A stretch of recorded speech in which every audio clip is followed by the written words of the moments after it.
YCP అధికారంలో ఉంది కదా అని.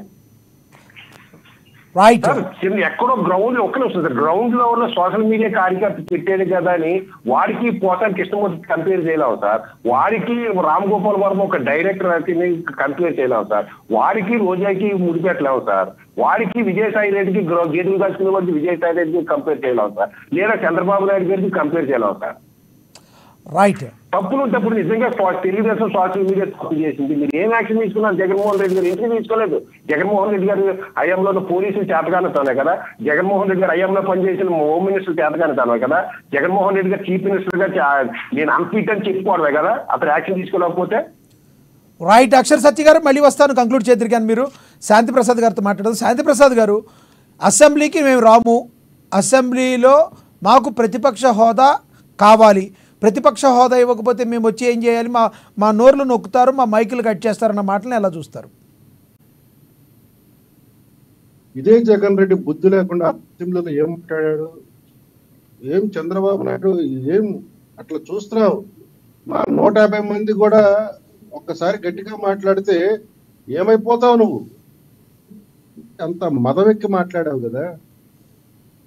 ఈరోజు ప్రజలు సరే మా వ్యవస్థలో ఏంటంటే ఎమ్మెల్యేలని తమ ప్రతినిధులుగా ఎన్నుకొని శాసనసభ పంపిస్తే శాసనసభలో మెజారిటీ వచ్చిన పార్టీకి సంబంధించిన వ్యక్తులు ఒక ప్రభుత్వాన్ని ఎన్నుకుంటారు. అంటే ఒక ముఖ్యమంత్రిని మంత్రుల్ని వాళ్ళ ద్వారా సెలెక్ట్ అవుతారు. ఇప్పుడు ఆ ప్రభుత్వం రన్ అవుతుంటుంది. ఇప్పుడు ఆ శాసనసభలో ఎవరిని ప్రభుత్వం ఉంచాలి, ఎవరిని ప్రతిపక్షంలో ఉంచాలి, ఎవరు ప్రతిపక్ష హోదా ఇవ్వాలి, ఎవరికి అధికార పక్ష హోదా ఇవ్వాలనేది ప్రజల ఇష్టము. 175 నియోజకవర్గాల్లో ఉన్న ప్రజల ఇష్టము.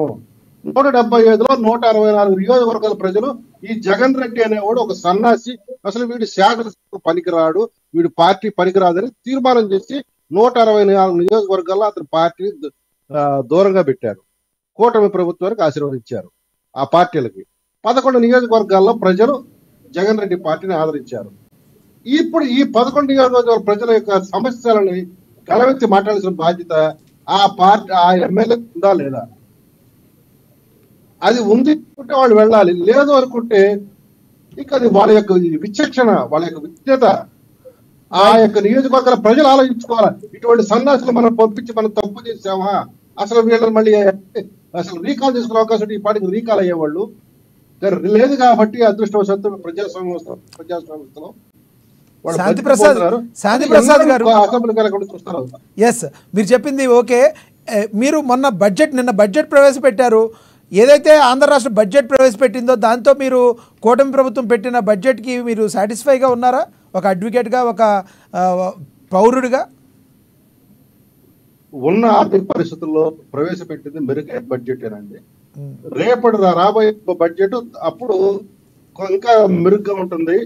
ఎందుకంటే ఆర్థికంగా ముందు వ్యవస్థ నిలదొక్కుకోవాలి. ఆర్థిక విధ్వంసం జరిగింది సార్ ఈ రాష్ట్రంలో.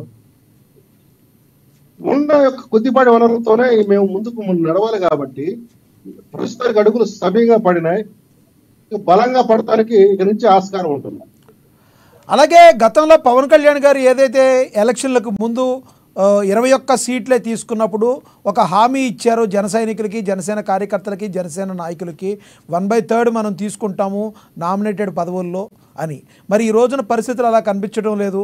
ఓవరాల్గా చూస్తే మీకు 6% ఆయన చెప్పింది 1/3 నామినేట్ పదవుల్లో. స్థానిక సంస్థల ఎన్నికల సమయంలో ఆ ఎన్నికల వాటి పోటీ చేయటం విషయంలో నామినేట్ పదవుల్లో కాదండి. ఓకే, సో ఇప్పుడు టీడీపీ, జనసేన, బీజేపీ ప్రభుత్వం మధ్య బీటలు వస్తాయి, విడిపోతారు అని ఆలోచించే వాళ్ళకి నిరాశ ఎదురవుద్ది అంటారు అయితే మీరు? వాళ్ళని ఎందుకంటే జగన్ రెడ్డి తను ముసుగుదని పడుకుంటే 5 సంవత్సరాలు గడిచిపోతాయి.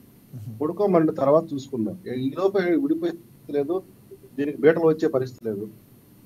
రైట్, కంక్లూడ్ చేయండి సార్. ఆయన నిద్రలో కళ్ళగంటే మనం ఏం చేయలేము. సార్ ఇవాళ టాపిక్ మీద కంక్లూడ్ చేయండి సార్. ఈ పోసాని కృష్ణమురళి గారు అండ్ ఆర్జీవి గారి మీద కంక్లూడ్ చేయండి సార్. చట్టాన్ని గౌరవించకుండా ఎదుటి వ్యక్తుల మీద ఇష్టారాజ్యం మాట్లాడిన వాళ్ళు, వెధవ వ్యాఖ్యానాలు చేసిన వాళ్ళు, పోస్టులు పెట్టిన వాళ్ళు, చట్టంలో ఇరుక్కోవాల్సిందే, చట్టం ఇచ్చే మర్యాదను స్వీకరించాలి.